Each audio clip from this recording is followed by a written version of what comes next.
Bonjour à tous et bienvenue dans cette nouvelle vidéo. Alors aujourd'hui on renoue avec des vieilles habitudes puisqu'on va faire un petit résumé de ce match des championnats du monde en ligne. Alors comme vous l'avez peut-être constaté, j'ai essayé de faire un stream mais il a planté deux fois de suite, en 10 minutes il a planté deux fois, donc j'ai pas essayé de le relancer une troisième. Je crois qu'il y avait quelques problèmes sur YouTube, donc j'ai abandonné et j'ai préféré vous faire un résumé. Donc comme vous pouvez le constater, on a gagné 20-0 ce match, donc 77-5, une très bonne partie de la part de l'équipe. Donc je joue avec Arthur associé à Théo et Léo, et juste en dessous de moi vous pouvez voir le petit classement avance tour. Donc on vient de marquer 20-0, donc on va repasser probablement premier ou deuxième, à part si les deux équipes font un gros score devant nous, et il nous restera un dernier tour contre l'Allemagne la semaine prochaine normalement. Voilà, donc on va regarder comme d'habitude les donnes les plus marquantes. Donc première main intéressante, ouverture d'un cœur chez Arthur léger, 2 cœurs d'intervention les piques et une mineure avec soit une main faible soit une main forte, et je plonge à 300 atouts. On entame le valet de pique et je fais la dame. Donc je vous laisse faire le plan de jeu à partir d'ici, je vous invite à y réfléchir, c'est intéressant. Donc première chose à faire, c'est compter vos levées. Vous avez 2 levées de pique, une levée de cœur, et au moins 4 levées de trèfle, peut-être une 5e si vous pouvez faire l'impasse, et 2 levées de carreau potentielles, mais ça reste à franchir, de la même manière que les trèfles. Alors les levées de trèfle et les levées de pique, elles sont interdépendantes, c'est-à-dire que si vous faites 4 levées de trèfle, vous avez besoin de 2 levées de carreau, mais si vous faites 5 levées de trèfle, vous avez besoin que d'une levée à carreau. Alors dans cette optique, j'ai essayé de faire un contretemps à carreau. Autre chose à dire, c'est quand même que le roi de pique, on ne sait pas exactement où il est, parce qu'avec le roi de pique 5e, Sud aurait très bien pu mettre un petit pour maintenir les communications en face de valet 10 3e, ce serait d'ailleurs bien joué. Et donc on ne connaît pas la position exacte des piques. Moi, pour essayer de gagner ce contrat, j'ai donc essayé de jouer roi de carreau, puis valet de carreau. Donc là, j'ai essayé de soumettre Sud à un chantage. S'il prenait à ce pli-là, j'avais la communication à la dame de carreau pour faire l'impasse. Et s'il prenait pas, j'allais me rabattre sur les trèfles sans faire l'impasse. Bon, il a pris et il m'a rejoué carreau. Et il y a eu des fausses trèfles en or. Bon, il s'avère que si Nord défaussait pas trèfle, j'avais chuté parce qu'il pouvait duquer 2 fois le trèfle en or. Et j'étais à court d'une levée, mais il a pris, donc il a défaussé un trèfle, pardon, donc j'ai pu gagner mon contrat. Alors, il s'avère que j'avais chuté sur table parce que les piques étaient bloqués, donc il y avait roi valet 10 en or, et il fallait donc que je joue trèfle à la deuxième levée, mais franchement c'est impossible, parce que on chute avec le roi de trèfle, placé, donc vraiment ça fait pas sens de jouer comme ça, mais il s'avère que c'est ce qui gagnait sur la donne. Pour votre information. L'autre côté, il joue une partielle, donc en nord-sud, il gagne 2 piques, donc on marque des points sur la donne. Deuxième donne intéressante, vous jouez le contrat de 4 piques, et je vous laisse vous mettre à la place de Théo cette fois-ci, et vous recevez l'entame après un barrage en ouest à 3 carreaux, du 6 de carreau en paire impair inversé. Bon, je vous laisse réfléchir au coup une nouvelle fois, comment vous allez jouer ça. Alors, pas mal de choses à dire sur cette donne.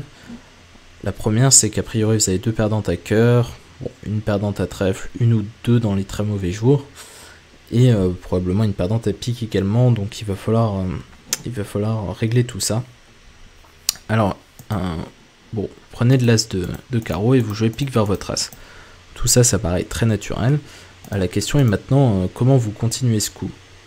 Vous avez 2 possibilités, soit vous jouez pique vers le valet, donc c'est un maniement de sécurité pour assurer si en est il a la dame 4e, donc vous perdez qu'une levée de pique, ou alors vous pouvez tirer le roi de pique et espérer la dame seconde, et dans ce cas là vous avez gagné votre contrat quoi qu'il arrive.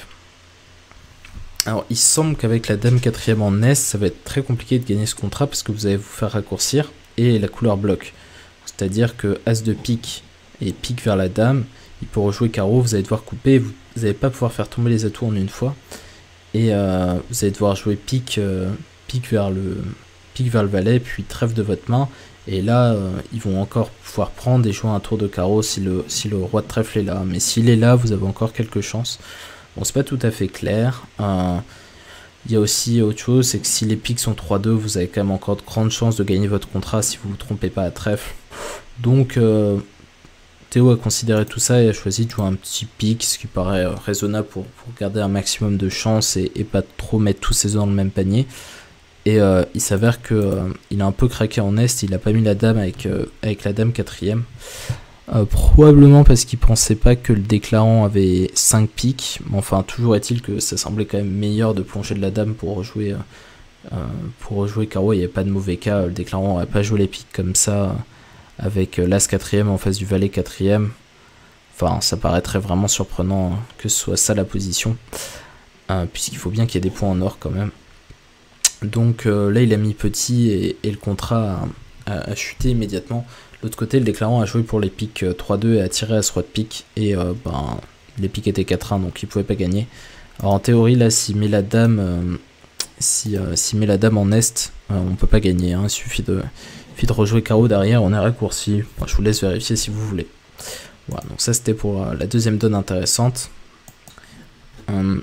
La donne 3, je voulais juste vous faire apprécier cette petite séquence de Théo et Léo qui ont atteint le contrat de 4 cœurs en fit 5-2 avec l'arrêt dans la couleur adverse. La séquence c'est 1 carreau de trèfle, il a dit 2 cœurs naturels. Alors, on peut jouer de Texas dans cette situation, c'est une bonne convention, mais ils le font pas. Il dit 2 cœurs naturel forcing, passe 3 carreaux parce que il avait pas d'enchère très nette avec son jeu et il voulait pas rendre la séquence forcing de manche, je suppose. Et Léo a choisi la bonne enchère de 3 piques avec son 5-4 plutôt que nommer l'arrêt trèfle. Et donc ils ont pu jouer le petit contrat de 4 cœurs en 5-2 qui gagne parce que à condition de trouver les cœurs. Mais c'est plutôt normal de jouer la longue à cœur derrière et donc de jouer cœur le roi et cœur l'as. La dame seconde qui vient et après on table le contrat parce qu'on fait un cumul de chance entre le valet de pique qui vient et l'impasse carreau, et le valet de pique vient, donc il suffit de tabler le contrat. Donc ça c'était pour la donne 3, et il nous reste une petite dernière. Je vous laisse vous mettre à la place d'Arthur sur cette donne, donc il a imposé la manche avec un 6-4 de 12 points, donc géré de manière dynamique, et on lui a entamé le 9 de pique, donc plan your play, et faites pause si vous voulez réfléchir. Alors pour les pressés, on y va. Donc le problème c'est que vous avez une perdante à carreau et une perdante à trèfle et que vous avez potentiellement 2 perdantes à cœur. Donc il y a 2 possibilités pour que vous perdiez 2 cœurs, soit il y a roi dame derrière, soit il y a un honneur 4ème en sud et vous n'arrivez pas à couper votre cœur perdant de votre main. Donc c'est roi 4ème en sud et dame seconde en or, ou roi second en or et dame 4ème en sud. Donc ça c'est ce contre quoi vous devez lutter. Donc pour essayer de faire ça, il va falloir essayer de créer des remises en main, donc d'éliminer les autres couleurs et de remettre Nord en main pour l'obliger à donner d'élever. Et bon, ça c'est, si vous affranchissez un carreau, vous n'aurez pas besoin de couper le dernier cœur. Et en plus vous pourrez mettre Nord en main s'il a roi dame de cœur et qu'ils ne sont pas joués cœur avant. Donc voilà, c'est ce qu'Arthur a fait, donc il a pris l'entame en main, il a rejoué carreau. On lui a rejoué à tout, donc là il a vu le partage de 2, donc là la seule chose qui le préoccupait c'est s'il y avait roi dame de cœur derrière, parce que s'il y a un honneur 4ème en sud, évidemment il n'a pas de problème pour gagner puisqu'il va pouvoir couper son dernier cœur. Donc il a coupé un carreau et il a joué roi de trèfle pour un peu appâter l'as de trèfle, et il a réussi, et on lui a rejoué carreau. Bon, c'était un peu plus avisé de rejouer trèfle à ce stade, mais de toute façon il gagnait parce qu'il y avait les honneurs placés. Mais voilà comment il a fini le coup. Dame de carreau, trèfle pour la dame, carreau coupé et valet de cœur, enfin cœur pour le 9. Voilà, donc là si on prend de la dame, on est remis en main, on doit jouer soit coupé des fausses, soit cœur. Donc s'il y avait roi dame de cœur en or, il avait gagné quoi qu'il arrive. Bon, je vais vous montrer aussi la main, on a perdu 5 points. Les 5 points donnés par Léo pour le personnel, comme il dit. Il a contré 2 fois un pic de cœur, il a dit contre avec 6 trèfles as dame valet. Bon, j'avoue que je préfère l'enchère de 3 trèfles qui a été choisi par le Canadien. Et il a recontré 4 cœurs parce qu'il pensait qu'il n'avait pas assez exprimé son jeu. Et donc 4 cœurs c'est tabulaire et donc ça gagne et on perd 5 points sur la donne. Mais bon, on a quand même 20-0 sur un matelas assez confortable, notamment grâce à ces 28 points marqués sur les 3 dernières duns.